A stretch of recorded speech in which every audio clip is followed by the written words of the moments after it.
Hello' everyone, মই ৰঞ্জুন। মোৰ চেনেললৈ পুনৰবাৰ আপোনালোকক স্বাগতম জনাইছোঁ।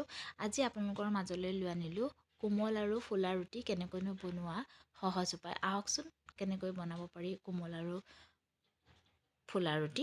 তেতিয়াহ'লে ভিডিঅ'টো ষ্টাৰ্ট কৰোঁ। মই এনেকৈ আটা অলপ লৈ ল'লোঁ জোখৰ হিচাপত। আপোনালোকৰ যিমানখিনি মানুহ হয় তাৰ হিচাপত লৈ ল'ব। অলপ নিমখ দিছোঁ। তাৰপিছত চেনি অকণমান এড কৰোঁ যাতে ৰুটিটো খাবলৈ তেতিয়া অকণমান ভাল লাগে, মানে অকণমান মিঠা নিচিনা টেষ্ট আহে, খাই টেষ্টি লাগে। তাৰপিছত অকণমান ৰিফাইন অইল দিছোঁ। ৰিফাইন অইল দিলে কি হয়, ৰুটিটো অকণমান ছফ্ট হৈ থাকে আৰু বহুত দেৰিলৈকে ছফ্ট হৈ থাকে। তাৰপিছত মই এইটো পানীটো কুহুমীয়া গৰম পানী ব্যৱহাৰ কৰোঁ। মই সদায় কুহুমীয়া গৰম পানী ল'লে ৰুটিটো ভাল হয়, খাবলৈ ভাল হয়। আপোনালোকে তেনেকৈ বনাই চাবচোন। মই এতিয়া কুহুমীয়া গৰম পানী দিছোঁ। কুহুমীয়া গৰম পানী দি এতিয়া আটাখিনি মই ধুনীয়াকৈ এনেকৈ খচি ল'ম। ধুনীয়াকৈ খচি লৈছোঁ। ইয়াক ধুনীয়াকৈ মঠি লৈ পিনি ইয়াক মই আধা ঘণ্টামানৰ কাৰণে ফ্ৰিজত ৰাখি দিম ঢাকন দি। ঢাকি দিলে কি হয়, আটাখিনি ছফ্টো হয়। তেতিয়ালৈকে মই বাকীখিনি বনাই লওঁ। মই আজি ৰুটিৰ লগত খাবৰ কাৰণে মই ডিম কাৰী বনাইছিলোঁ। যিহেতু আমাৰ মানুহ 3টা হয়, আমাৰ 3টা জোখতে বনাইছোঁ।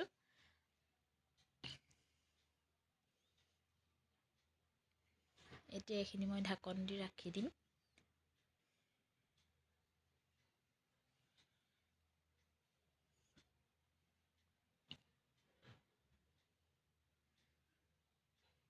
এতিয়া মই ইয়াত ডিম আৰু আলুগুটি বইল কৰি ৰাখিছিলোঁ। এইখিনি মই ধুনীয়াকৈ এতিয়া ডিমখিনি ধুনীয়াকৈ অলপ কচি ল'লোঁ যাতে ভিতৰলৈ নিমখ হালধিখিনি সোমায়। আলুগুটিও বইল কৰি থৈছোঁ। অলপ ৰেড চিলি মাৰিছোঁ কালাৰ আহিবৰ কাৰণে, যাতে ডিমটো ফ্ৰাই কৰিলে কালাৰটো ভাল লাগে।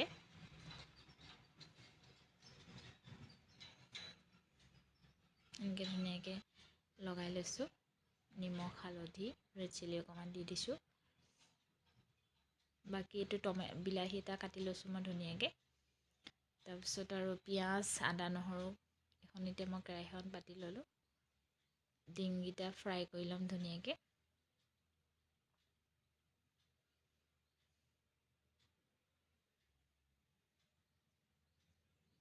দেখিছেনে, ডিমকেইটা ফ্ৰাই কৰা হৈ গৈছে। এতিয়া ডিমকেইটা মই কাঢ়ি দিম।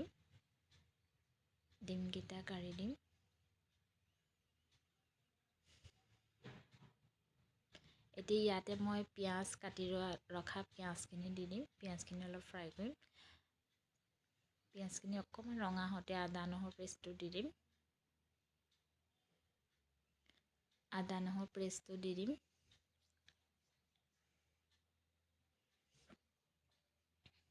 দেখিছেনে, আদা নহৰু পেষ্টটো দি দিলোঁ।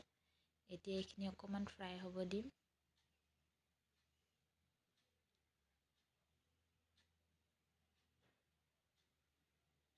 এইখিনিতে ফ্ৰাই হৈ গ'ল। মই ইয়াত এতিয়া বিলাহীটো দি দিম। বিলাহীটো কাটি ৰাখিছিলোঁ যিহেতু, বিলাহীটো এতিয়া মই দি দিম। বিলাহীটো অকণমান মানে গ্ৰেভি হোৱালৈকে মই ইয়াক ফ্ৰাই কৰি ল'ম। ইয়াক ধুনীয়াকৈ ফ্ৰাই কৰি ল'ম।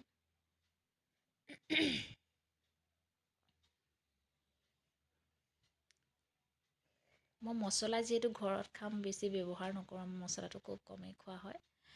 সেইটো কাৰণে অকণমান গৰম মছলা আৰু হালধি অকণমান দিছোঁ।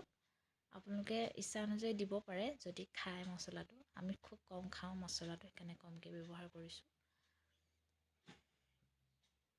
মা আছে যিটো, শাহু মা আছে, মায়ে মছলাটো খুব কমেই খায়। মছলা দিলে বেয়াই পায়। সেইকাৰণে তথাপিতো অকণমান দিছোঁ আৰু অকণমান কালাৰ আহিবৰ কাৰণে ৰেড চিলি মাৰিছোঁ আৰু হালধি দিছোঁ। দেখিছেনে, বিলাহীটো হৈ গৈছে। এতিয়া মই আলুটো যে ৰাখিছিলোঁ বইল কৰি, সেইটো এতিয়া মই ধুনীয়াকৈ ইয়াত দি দিম। এতিয়া আলুখিনিৰ সৈতে ধুনীয়াকৈ বিলাহীটো ভাজি ল'ম। দেখিছেনে, ভজা হৈ গৈছে। ইয়াত এতিয়া মই জোখৰ হিচাপত পানী দিম।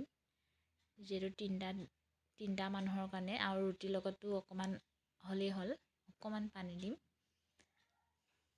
ইয়াক উতলিবৰ কাৰণে। ইয়াক অলপ দেৰি উতলাম মই ধুনীয়াকৈ। দেখিছেনে, ধুনীয়া কালাৰ আহিছে।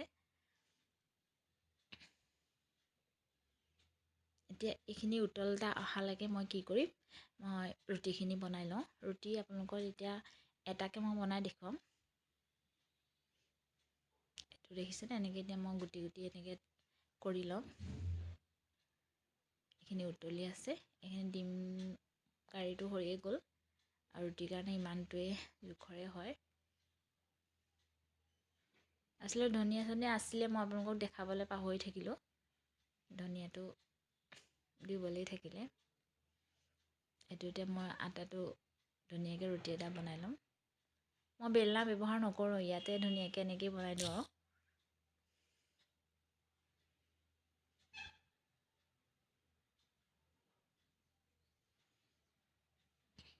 ধুনীয়াকৈ বেলি ল'ম। দেখিছেনে, এটা ধুনীয়া গোল ৰুটি হৈ গ'ল। এতিয়া মই কেৰাহীখন পাতি থৈছোঁ, ইয়াত এতিয়া তেৰাখন চাম গৰম হৈছেনে নাই। এনেকৈ যদি ধোঁৱা অহা নিচিনা লাগে তেতিয়া মই ৰুটিটো তাত দি দিম। এনেকৈ বনাই চাবচোন, ৰুটিটো খুব কোমল হয়, খাবলৈ টেষ্টিও হয় আৰু তাতে ধুনীয়াকৈ ফুলিও আহে।